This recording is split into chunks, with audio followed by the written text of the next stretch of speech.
Hi there, I'm Cathi Barker from Software Solutions, and you're looking at one of a collection of videos that go with my Excel Level 2 Functions, Charts and More course.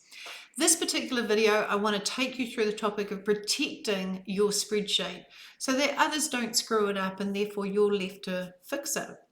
There's 3 levels of protection, I guess, depending on your level of paranoia. I'm going to start first of all with protecting cells and sheets, and out of all of these sheets, I actually think this VLOOKUP sheet is probably the best one to use. What we might do is say, okay, this sheet, there's a few things they're allowed to change. Maybe they're allowed to change the date, and maybe they're allowed to change the part numbers. So I'm going to unprotect this cell. So the moral of the story is all cells by default are locked. When you create a new file, when you create a new sheet, all the cells are locked by default. You don't notice that until you protect the sheet. So given that, we have to right click this cell, we have to go into format cells, and I might even color it on the way through, fill, and let's make it orange, and then go to protection and let's unlock that cell. So we're unlocking that cell so they can enter a date if they want to. Locking cells or unlocking cells has no effect until you protect the sheet. So when I go OK, nothing really feels different. Actually, I should change the font color as well because it should stand out more. Okay, now the other cells I want to unlock are these ones. So I'm going to select these cells, right click, format the cells. Again, I'm going to make them an orange color.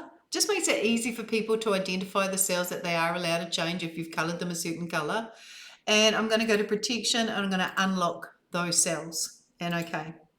All right, so I've unlocked the orange cells. Now I want to bolt down the entire sheet so nobody can change anything except the cells that I've unlocked. So a couple of ways you can do this. You could right click the sheet and choose protect sheet, but I'm actually going to go to review and protect the sheet this way.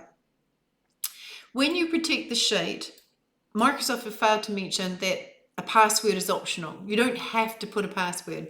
So I often don't put passwords because people often muck things up by accident. They don't intentionally go out and wake up in that morning and decide that today they're going to ruin your spreadsheet.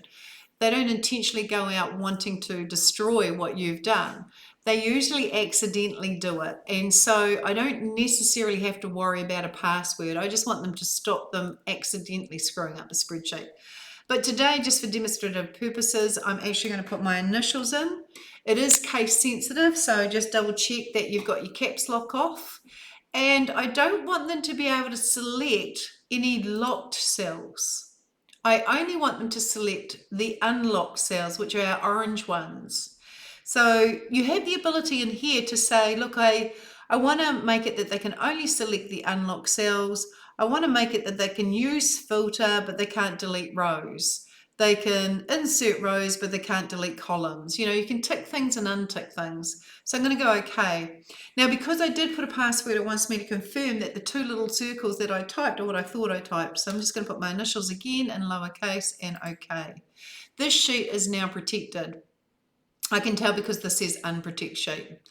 If I try to click on any cell except for the orange ones, I can't select the unlock cell, but I can go in here and start changing things if I want to.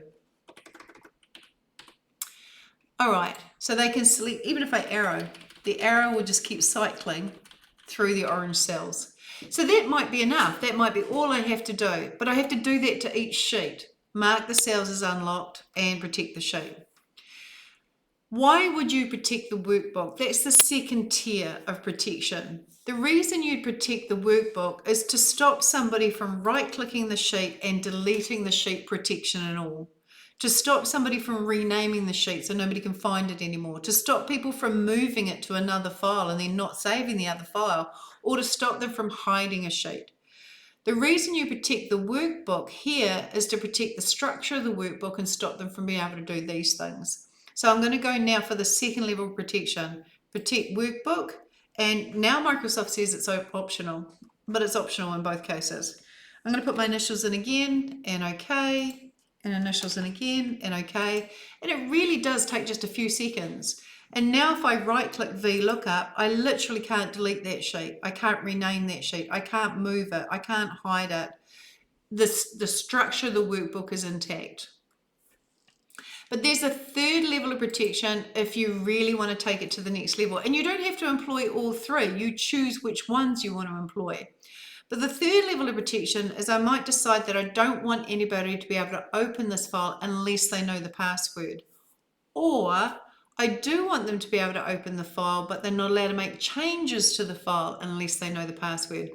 Now, this is not just Excel. This is any Microsoft Office document. This is Project. This is Word. This is PowerPoint. This is Excel. This is all the Office products. I'm going to press F12, which is my shortcut key for Save As.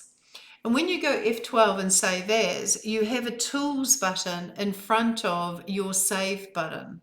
And if you hit the Tools button and go into General Options, that's how you're able to protect a file with a password, whether it's a Word document or an Excel file. I might let them be able to open it, but I'm not going to let them modify the file unless they're one of the select few who know the password. So I'm going to put a password there, my initials, and OK. I'm going to re-enter it, and OK, and I'm going to save the file with the password. Do you want to replace it? Absolutely. Now I'm going to press Control W and close that window. Now I'm going to press Control O and open that file back up. And as soon as let me bring it into view. Hold on one moment. Excel's just popped onto my other screen. Let's go Control O and let's open it up. And as soon as I open it, I have to know the password. If I don't know the password, I can open it, but I can't make any changes to it. I can only open it as read only. But if I do know the password, as I do, then I can open it and I can make changes to the file. So think about what you need to do before you hand it over to others to minimize the chance of them screwing it up, mostly by accident, and you being left with the job of trying to put it back into place. To turn the protection off, I'm going to first of all go F12 and just reverse my steps. Tools, General Options, and delete the password, and OK, and save the file. Yes, replace the file without a password. Now I'm going to go into Review, Protect Workbook, and I will need it to give it the password to unprotect the workbook.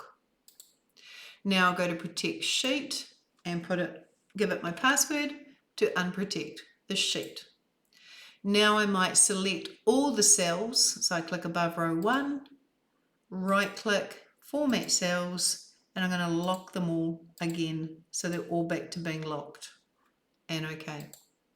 And so everything is back where it should be, and I'll save the file as well. Yeah. Cool. So that's protection. 3 levels of protection: protecting the cells, protecting the workbook, protecting the file, and it will save you a lot of time. I hope you've liked this video. If so, please like my video or subscribe. Come back and we are going to have a look at conditional formatting and linking cells. See you soon.